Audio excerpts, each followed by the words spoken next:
Friends, welcome back again. अभी हम देखेंगे A line, B line and R line. A line क्या होती है, बी लाइन क्या होती है, आर लाइन क्या होती है, जो कि हाइब्रिड सीड प्रोडक्शन में यूज की जाती है। तो ए लाइन जो होती है, ए लाइन कौन सी होती है, यानी हम ना लाइन कौन सी भी हो, लेकिन जो मेनली जो हाइब्रिडाइजेशन प्रोग्राम रन होता है कमर्शियली, तो ए लाइन को हम क्या बोलते हैं, A line is called as the male sterile line. इसको हम बोलते हैं मेल स्टेराइल लाइन।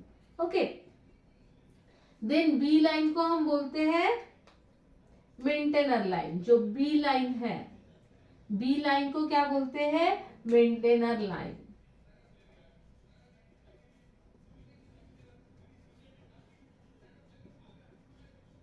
ओके, और हमारी कौन सी लाइन है, लास्ट वाली आर लाइन। आर लाइन को हम बोलते हैं रिस्टोरर लाइन, रिस्टोरर लाइन। तो मैंने एक्चुअली में पहले आपको टाइप्स बता दिए थे। तो ये जो तीन लाइन होती है, ये जो तीनों लाइन यूज होती है, यूज किस में होती है, सीजीएमएस में। सीजीएमएस यानी क्या है, साइटोप्लाज्मिक जेनेटिक मेल स्टेरिलिटी में, साइटोप्लाज्मिक जेनेटिक मेल स्टेरिलिटी में यूज होती है। ओके, ये तीनों लाइन जो जेनेटिक मेल स्टेरिलिटी, हम two line type of hybridization बोलते हैं, जिसमें टू लाइन ही यूज होती है, ए लाइन और आर लाइन सपोज यूज होती है हाइब्रिडाइजेशन प्रोग्राम में। ए लाइन खुद ही मेंटेन करती है खुद को। तो हम देखेंगे इनहेरिटेंस वगैरह, मेंटेनेंस और इनहेरिटेंस। तो ये देखो, तो ए लाइन क्या होगी, मेल स्टेराइल लाइन होगी, जिसके पास क्या होगा, मेल स्टेरिलिटी का जीन होगा। मेल स्टेरिलिटी का जीन होगा, जो कि क्या कर नहीं पाएगी, it could not be produce the normal pollen grain, जो कि नॉर्मल पोलन ग्रेन प्रोड्यूस नहीं कर पाएगी, जिसको हम क्या करते हैं, फीमेल लाइन करके यूज करते हैं हाइब्रिडाइजेशन प्रोग्राम में। फीमेल लाइन करके यूज करते हैं, जिसके पास क्या होता है, मेल स्टेराइल का जीन होता है, जो कि नॉर्मल पोलन ग्रेन नहीं प्रोड्यूस कर पाता। ये मेनली साइटोप्लाज्मिक जीन के कारण इंड्यूस होता है, और साइटोप्लाज्मिक न्यूक्लियर जीन के कारण। Okay, maintainer line. तो ये देखो, अभी हमारे पास ये फ्लावर है, मैंने बताया ये फ्लावर है। ओके, फ्लावर ने क्या नहीं किया, पोलन ग्रेन को प्रोड्यूस ही नहीं किया। फ्लावर ने पोलन ग्रेन को प्रोड्यूस नहीं किया। यहाँ पे एंथर ही नहीं बने, एंथर बने लेकिन यहाँ पे पोलन ग्रेन ही नहीं बने। ओके, पोलन ग्रेन नहीं बने, तो बेचारा ये खुद से वेर इट वांट टू, मेरे को ना ए लाइन है, ए लाइन का, ए लाइन मेरे को नेक्स्ट जनरेशन में चाहिए, यानी पूरे के पूरे कैरेक्टरिस्टिक, सपोज इसके पास स्मॉल एम है, तो मेरे को नेक्स्ट जनरेशन में यही वाले कैरेक्टरिस्टिक चाहिए। तो ये कैसे लाएगा, क्योंकि अगर ऐसे ही कैरेक्टरिस्टिक चाहिए तो इसको सेल्फिंग करनी पड़ेगी, लेकिन ये सेल्फिंग नहीं कर सकता क्योंकि इसके पास पोलन ग्रेन ही नहीं है। तो इसको एक जन चाहिए होगा जो कि इसको पोलन ग्रेन प्रोवाइड कर पाए, इसी के जैसे वाले पोलन ग्रेन। तो ये कौन करेगा, ये करेगी बेचारी हमारी कौन सी, बी लाइन। ये करेगी हमारी बी लाइन। ये मस्त वाले पोलन ग्रेन, ये क्या होती है, isogenic line of the, isogenic line of A line. Isogenic line means इसको बोलते हैं isogenic line of the A line, isogenic line of A line. A line की आइसोजेनिक होती है, यानी ओनली डिफर फॉर वन और few gene. Line is the similar only exception for the differ for one और few gene. एक ही gene के लिए वो अलग रहेगी, बाकी के बाकी पूरी की पूरी टोटल, क्योंकि उपयोग इसकी क्या है, जुड़वा बहन है ये। ओके, बस ये क्या कर रहे हैं, इसका कलर अलग है, या फिर ये मेल स्टेराइल है और ये फर्टाइल है, बाकी तो पूरी की पूरी जुड़वा है। यानी इसके पास कैपिटल एम, एक तो ये मोस्टली हेट्रोजाइगस होती है, कैपिटल एम स्मॉल एम वाला क्या हो गया, जीनोटाइप होगा, जिसका कि इसमें जीनोटाइप स्मॉल एम वाला जीनोटाइप है, जिसको हम बोलते हैं B line. Okay, this is the B line, जो कि क्या करेगी, इसके पास पोलन ग्रेन नहीं है, इसको पोलन ग्रेन एक सुबेहूब सेम है दिखने में, तो क्या हो जाएगा, आगे जाके सीड बनेगा। सीड अगर बनेगा तो क्या बनेगा, कैपिटल एम स्मॉल एम और small M.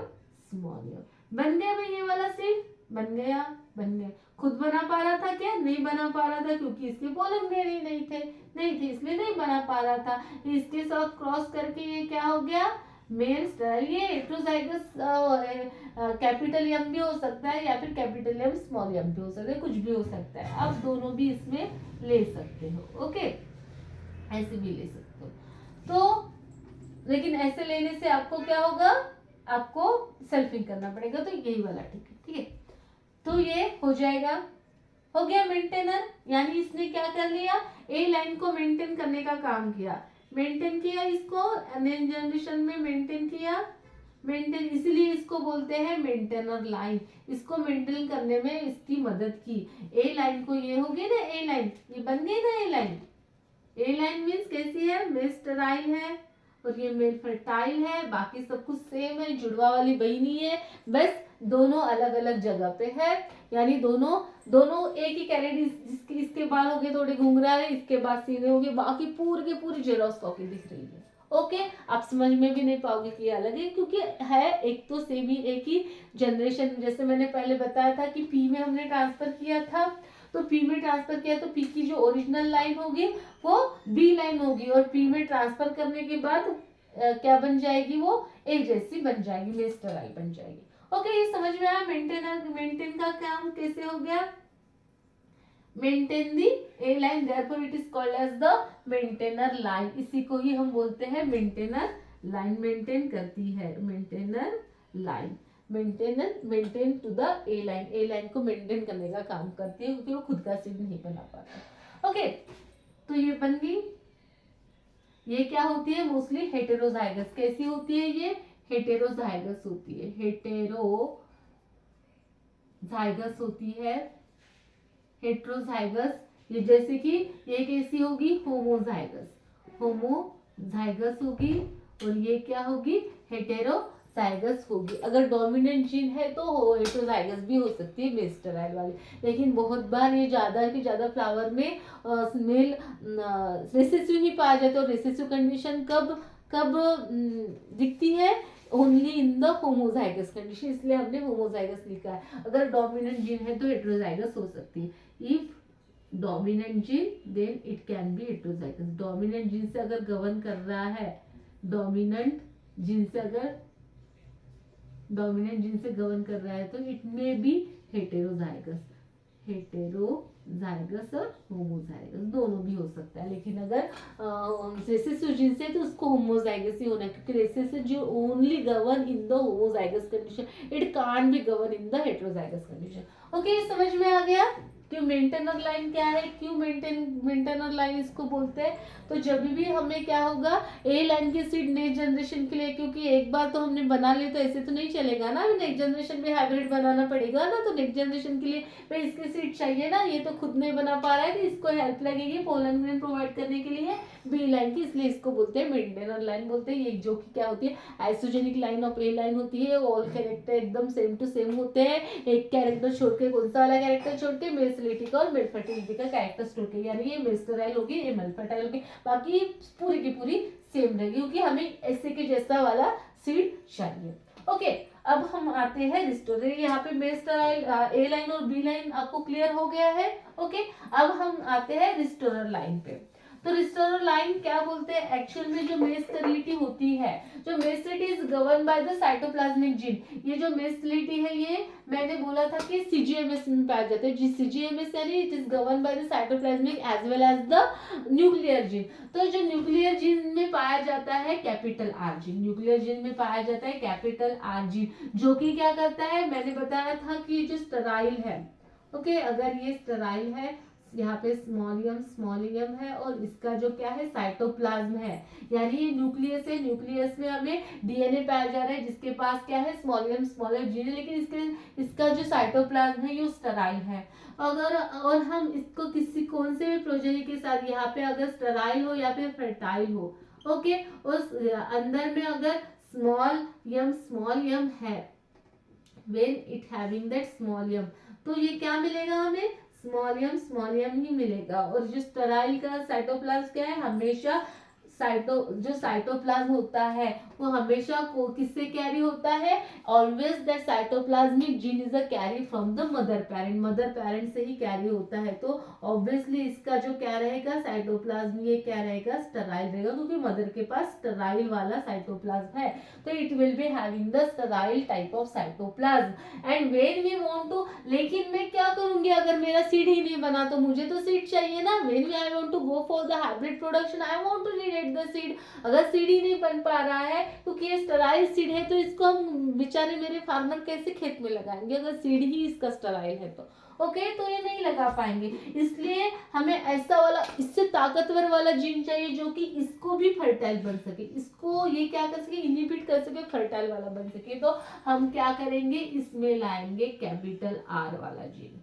Okay, capital R वाला जीन मीन्स हम ऐसे लिख सकते हैं, हम इसको ना हम स्मॉल आर लिखते हैं ताकि आपको समझने में थोड़ी दिक्कत नहीं जाएगी, और इसको कैपिटल आर स्मॉल आर लिखते हैं। तो हमें इसमें क्या हो जाएगा, रिस्टोरर जीन आ जाएगा, जो कि फिर क्या होगा, कैपिटल आर और ये स्मॉल आर यस, ऐसे तो ये बन जाएंगे मेल स्टेराइल और ये बन जाएगा मेल फर्टाइल, क्योंकि इसके पास कैपिटल आर है। कैपिटल आर क्या करता है, स्टेराइल साइटोप्लाज्म को भी शांत कर देते। भाई तू अभी मत दिख, मैं दिखूंगा, मैं हूँ यहाँ पे, मैं कैपिटल आर वाला आ गया हूँ, सबका बॉस आ गया हूँ, मैं बोलूंगा कि फर्टाइल रहेगा तो फर्टाइल ही रहेगा। कैपिटल आर जहाँ पे आ जाता है वो हमेशा फर्टाइल बन जाता है। तो restorer gene, it restore the fertility into the hybrid seed. Restore the fertility यानी ये जो हाइब्रिड सीड है इसमें क्या करता है, रिस्टोर फर्टिलिटी करता है। रिस्टोर द फर्टिलिटी, फर्टिलिटी को रिस्टोर करेगा। Restore the fertility, fertility in hybrid seed. Hybrid seed में फर्टिलिटी रिस्टोर करेगा। अभी तो मेरे फार्मर कैसे लगाएंगे, कंपनी वाले तो बना के दे देंगे, लेकिन फार्मर अगर उगाएंगे तो उनको सीड नहीं मिल पाएगा। Okay, it can B produce the seed, क्योंकि वो तो सीड बनाने के लिए, ग्रेन्स का प्रोडक्शन के लिए तो वो बेचारे खेत में लगा रहे हैं। इसका अगर ग्रेन ही नहीं बना पाएगा, अगर स्टेराइल रहेगा तो ग्रेन कैसे बनाएगा, ग्रेन नहीं बना पाएगा तो it not be useful. Therefore, in the cytoplasmic genetic message, there are the three lines are used, and restorer line is a very important line in which we are go for the hybrid seed production। ये क्या है, hybrid है। Hybrid यानी क्या है, ये हम इसमें कैपिटल आर भी कर सकते हैं। हाइब्रिड है, हाइब्रिड क्या हो जाएगा, फर्टाइल बन जाएगा, मेल फर्टाइल रहेगा। यानी ये कौन सी है, ए लाइन है, और ये कौन सी है, आर लाइन है। तो हमेशा जो हाइब्रिड बनता है वो हाइब्रिड इनके बीच में बनता है, ए और आर के ही बीच में बनता है। जिसके पास एक होती है मेल स्टेराइल, में ये क्या होती है, मेल स्टेराइल होती है, और ये क्या होती है, मेल फर्टाइल होती है। जिसके पास रिस्टोरर जीन होता है, रिस्टोरर जीन अगर है यानी ये रिस्टोरर लाइन क्या करेगी, पोलन ग्रेन प्रोवाइड करेगी इसको, पोलन प्रोवाइड करेगी इसको, क्योंकि इसके पास खुद के तो पोलन ग्रेन है नहीं, क्योंकि ये मेल स्टेराइल लाइन है। तो that is called as the male sterile line which restore the fertility in the young population to produce the seed production. तो सीजीएमएस इसलिए बहुत बार सीड प्रोडक्शन में यूज किया जाता है। और क्यों सीजीएमएस यूज किया जाता है, बिकॉज जो जीएमएस होती है, न्यूक्लियर इंड्यूस्ड मेसेरिटी न्यूक्लियर जीन के कारण गवर्न होती है। This is very sensitive to over the environment, we can not be depend on that GMS. GMS के ऊपर हम डिपेंड नहीं रह पा सकते, क्योंकि it are fluctuated into the environment. जैसे भी थोड़ा एनवायरमेंट कम ज्यादा हो गया तो क्या हो जाएगा, ये ब्रेक हो जाएगी मेसिलिटी और मेल फर्टाइल बन जाएगा। अगर मेल फर्टाइल बन जाते हो हमें सेल्फ सीड मिलेंगे, ना कि हमें हाइब्रिड सीड मिलेंगे इसके कारण। ओके, तो ये समझ में आ गया। रिस्टोरर लाइन हम किस में हाइब्रिड बनाते हैं, हाइब्रिड अगर बनाना है तो हमें क्रॉस किसका करना पड़ेगा, ए इंटू आर का क्रॉस करेंगे। ए इंटू आर का क्रॉस करेंगे तो क्या बन जाएगा, हाइब्रिड बन जाएगा। और ए इंटू बी का क्रॉस करेंगे तो क्या बन जाएगी, हमारी ए लाइन बन जाएगी। मेंटेन दी ए लाइन हमारी मेंटेन हो जाएगी ए इंटू बी का अगर क्रॉस करते हैं तो हमेशा। तो इसलिए 3 लाइन का यूटिलाइजेशन यहाँ पे होता है, जो कि जीएमएस में प्रॉब्लम था कि जीएमएस में हम जब भी क्रॉस करने जाते थे तो हमें 50% प्लांटलेट को क्या करना पड़ता था, डिस्कार्ड करना पड़ता था। सपोज हमारे पास, हम इसको स्मॉलियम न्यूक्लियस में है और ये कैपिटल, ये क्या है, इसके पास है सब में हम हाँ ऐसे ले लेते हैं कैपिटल एम एस, और हम cross with the capital M S small M S, या फिर हम स्मॉल एम ही ले लेते हैं cross with the capital M small M. तो हमें क्या मिलता था, हमें 50% प्लांटलेट्स को at the time of maintenance के टाइम पे हमें क्या करना पड़ता था, 50% प्लांटलेट को हमें इनको डिस्कार्ड कर लो, इनको रख लो, तो हमें ऐसे करना होता था। तो इस वजह से हमने क्या किया, सीजीएमएस का यूज किया। सीजीएमएस का यूज दो, एक तो एनवायरमेंट के कारण, और दूसरा ये 50% प्लांट को हमें क्या नहीं करना पड़ रहा है, डिस्कार्ड नहीं करना पड़ रहा है, इसलिए हमने सीजीएमएस लाया और सीजीएमएस का यूज किया। साइटोप्लाज्मिक जेनेटिक मेसेंटी which is govern by the both nuclear gene as well as cytoplasmic gene, where there are the three lines are maintained, A line, B line, R line. A line is a master line, B line is the maintainer line, isogenic line of A line, which helpful for the maintenance of the A line in the next generation. Also inheritance of the A line into the next generation, because A line is cannot be not be inherited itself, because it having the male sterile type of the pollen grain, and A line into cross between the R line, it is produce the hybrid seed, because it restore the fertility in the hybrid seed due to the sterile cytoplasm. Okay, sterile cytoplasm में ये hybrid seed में restore करती है fertility का.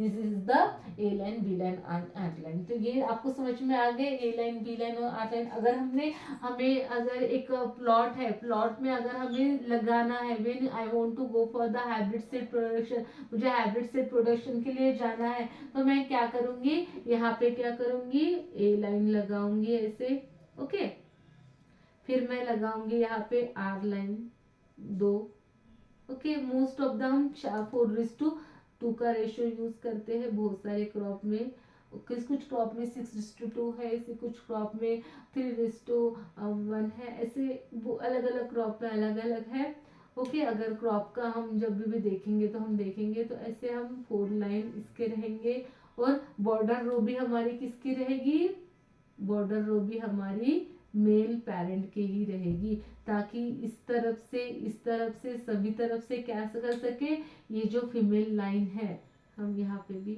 ऐसे कर लेते हैं, 2 बॉर्डर रो निकाल लेते हैं, ताकि ना आपको समझ में आ जाए, ओके। एक्चुअल में हमारा जो प्लॉट होता है वो कैसे होता है, सीड प्रोडक्शन प्लॉट, ओके। तो ये ऐसे हो गया, ओके। तो ये ऐसे सीड प्रोडक्शन प्लॉट होता है यहाँ पे, यानी पूरा आजू बाजू से हमने किसको लगा लिया, किसको, ये वाली कौन सी है, बी लाइन है, ओके, सॉरी आर लाइन है, आर लाइन, ओके, जिसके पास रिस्टोरर जीन है जो कि पोलन ग्रेन को प्रोवाइड करेगी, और ये कौन सी लाइन है, ए लाइन है, और ए इंटू बी का हम अलग से बाजू में थोड़ा लगा लेते हैं ए इंटू बी मेंटेन करने के लिए, और ये क्योंकि हाइब्रिड सीड हमें बहुत सारा चाहिए, तो हमें प्लॉट एक्चुअल में ए इंटू आर का ही होता है, तो ए लाइन हमने 4 लगा ले, 2 लाइन आर के लगा ले, और 4 लाइन ए की, और 2 लाइन आर की, 4 लाइन ए की, 2 लाइन आर की, उसी को ही हम बोलते हैं 4:2 रेशियो बोलते हैं, जो हम रेशियो बोलते हैं। तो फीमेल इज टू मेल, या फिर मेल इज टू फीमेल लिखेंगे तो हम 2:4 लिखेंगे, मेल रेस टू फीमेल और फीमेल रेस टू मेल का रेशियो। तो हमें 4 लाइन मेल फीमेल की लगानी है, फिर उसके बाद इसके पोलन ग्रेन इसके ऊपर गिर जाएंगे, इसमें सीड सेट हो जाएगा, सीड्स को हम ए लाइन से हार्वेस्ट कर लेंगे, जिसको ही हम बोलेंगे हाइब्रिड सीड। तो ये हो गया हमारा ए लाइन एंड बी लाइन, और हमें अगर मेंटेन करना है तो हम बाहर में थोड़ा सा ए इंटू आर का हम ऐसे लगाएंगे बाजू में ही थोड़ा सा प्लॉट, ताकि हमें ए लाइन अगले जनरेशन में भी मिल पाए। तो ऐसे होता है ये हाइब्रिड सीड प्रोडक्शन, जिसमें हमें आइसोलेशन बहुत ज़्यादा, यहाँ पे पूरा आइसोलेशन, वैसे तो ये पॉली हाउस में लगाते हैं, अगर isolation if we are not unable to do follow the isolation, then we are grow that whole plot into the net में लगा लेंगे, because avoid the unwanted pollination, ताकि आजू बाजू में अगर वही वाला क्रॉप लगा है तो अनवांटेड पॉलिनेशन नहीं होना चाहिए, इसलिए हम उसके नेट में लगाते हैं। Otherwise I want to go for the follow the isolation distance, मुझे आइसोलेशन डिस्टेंस, सपोज हमारा क्रॉस पोलिनेटेड क्रॉप है, सपोज हमारा पर मिनट है तो हमें 1000 मीटर का आइसोलेशन डिस्टेंस फॉलो करना होता है। अगर हमारा राइस है तो हम 100 मीटर या फिर 3 मीटर का हम आइसोलेशन डिस्टेंस फॉलो करते हैं अकॉर्डिंग टू दैट सीड का टाइप के ऊपर से हमें कौन सा वाला सर्टिफाइड सीड या रजिस्टर्ड सीड कौन सा वाला सीड प्रोड्यूस करना है, उसके ऊपर हम आइसोलेशन डिस्टेंस का क्या करते हैं डिपेंड रहते हैं। जहाँ पे नहीं तो फिर हम टाइम आइसोलेशन फॉलो करते हैं। बाजू की वैरायटी हमने अभी हमारी वैरायटी लगाई तो हम उसके 1 महीना बाद या फिर उसके 1 महीना पहले हम हमारी वैरायटी लगा लेंगे। इसको ही बोलते हैं हम टाइम आइसोलेशन। ये कौन सा हो गया डिस्टेंस आइसोलेशन। उसके बाद बैरियर आइसोलेशन होता है जिसमें हम पॉलीथीन से ऊपर से कवर कर लेते हैं, या फिर यहाँ पे बड़े बड़े जो कैसे बॉर्डर क्रॉप होते हैं वो लगा लेते हैं, और जिसके कारण क्या होते हैं बाजू वाले फील्ड के सपोज यहाँ पे वही क्रॉप का फील्ड है, यहाँ पे हमने क्या लगाया है when we are grow for the per millet and there is also the per millet, then we are just maintain the 1000 meter distance as well as should have to maintain the time isolation। Time isolation को भी follow करो, isolation distance को भी follow करो, ताकि we go for the development of the pure seed, हम pure seed को develop कर सके। तो these are all regarding to that A line, B line and R line. अगर कोई आपको डाउट है तो you can be ask me in the comments. और आपको अच्छी लग रही है वीडियो तो प्लीज मेरे चैनल को सब्सक्राइब कीजिए। Thank you friends, thank you so much.